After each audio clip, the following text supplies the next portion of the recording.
ଦେଖନ୍ତୁ ସୁଭଦ୍ରା ଯୋଜନାରେ ଆଉ ଏକ ନୂଆ ଅପଡେଟ୍ ଆସିଲା ଯାହା ବିଷୟରେ ମୁଁ ଜଣାଉଛି।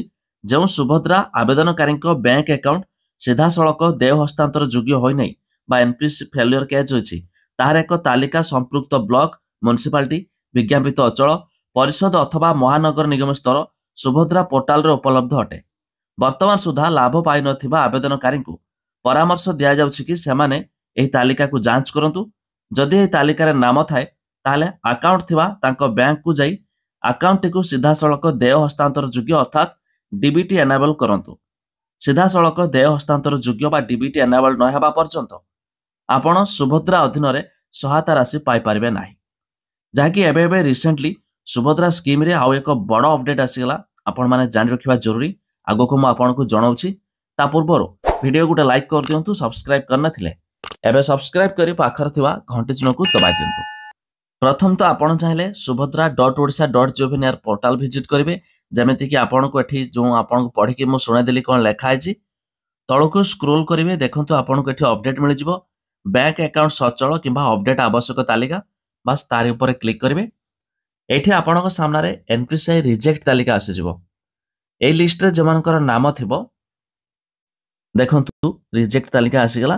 ତ ଲିଷ୍ଟ ଦେଖିବା ପାଇଁ ଆପଣ ଜିଲ୍ଲା ଚୟନ କରିବେ, ଯେଉଁ ଚାହୁଁଥିବେ ଜିଲ୍ଲା ଦେଇଦେବେ। ବ୍ଲକ, ଆପଣ ଯେଉଁ ବ୍ଲକ ଚାହୁଁଥିବେ ସେ ବ୍ଲକ ଦେଇଦେବେ। ତାପରେ ଆପଣଙ୍କୁ ଗ୍ରାମ ପଞ୍ଚାୟତ ଯାହା ବି ଥିବ ଦେଇଦେଇକି ଦେଖନ୍ତୁରେ କ୍ଲିକ୍ କରିବେ। ଯେପରି ଆମେ ଦେଖନ୍ତୁରେ କ୍ଲିକ୍ କରୁଛେ, ଏଇଠି ଆପଣଙ୍କ ସାମ୍ନାରେ ଏକ ପିଡିଏଫ୍ ଆସୁଛି। ସିମ୍ପଲି ପିଡିଏଫ୍ ଉପରେ ଆମେ କ୍ଲିକ୍ କରିକି ଆପଣ ମଧ୍ୟ ଲିଷ୍ଟ ବଗେରା ଚେକ୍ କରିପାରିବେ। ଏଇଠି ଯେଉଁମାନଙ୍କର ଲିଷ୍ଟରେ ନାମ ଅଛି ସେମାନଙ୍କୁ ଏନପିସିଆଇ କରିବାକୁ ପଡ଼ିବ। ଯାହାକି ଆପଣ ଯେଉଁ ବ୍ୟାଙ୍କରେ ଆପଣଙ୍କର ଆକାଉଣ୍ଟ ଅଛି ସେ ବ୍ୟାଙ୍କକୁ ଯାଇ ସାକ୍ଷାତ କରିକି ଆପଣ ଏନପିସିଆଇ କରାଇ ଦିଅନ୍ତୁ। ନଚେତ୍ ସରକାର ଜମି ରିସେଣ୍ଟଲି ଟଙ୍କା ପଠାଇବେ ଏଇ 8 ତାରିଖରେ ଆପଣଙ୍କ ଖାତାରେ ଜମା ହେବ ନାହିଁ।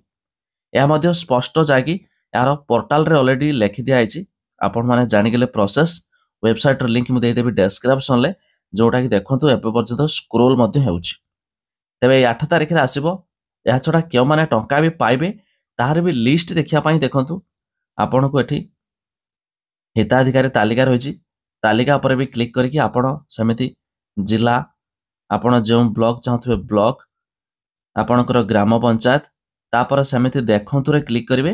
ଏଇଠି ଦେଖନ୍ତୁ କେଉଁ ଡେଟ୍ ସୁଦ୍ଧା ଅପଡେଟ୍ ହେଇଛି ଲିଷ୍ଟ, ସେ ଲିଷ୍ଟରେ ମଧ୍ୟ ଆପଣ ଚେକ୍ କରିପାରିବେ ପିଡିଏଫ୍ରେ ଡାଉନଲୋଡ୍ କରିକି, ଯାହାକି ଏମାନଙ୍କୁ ମଧ୍ୟ ମିଳିବାକୁ ଯାଉଛି ଟଙ୍କା। ଅଧିକ ଜାଣିବା ପାଇଁ ୱେବସାଇଟ୍ର ଲିଙ୍କ ଆମେ ଡେସ୍କ୍ରିପ୍ସନରେ ଦେଇଛୁ, ଆପଣମାନେ ଯାଇ ମଧ୍ୟ ଚେକ୍ କରିଦେଇ ପାରିବେ।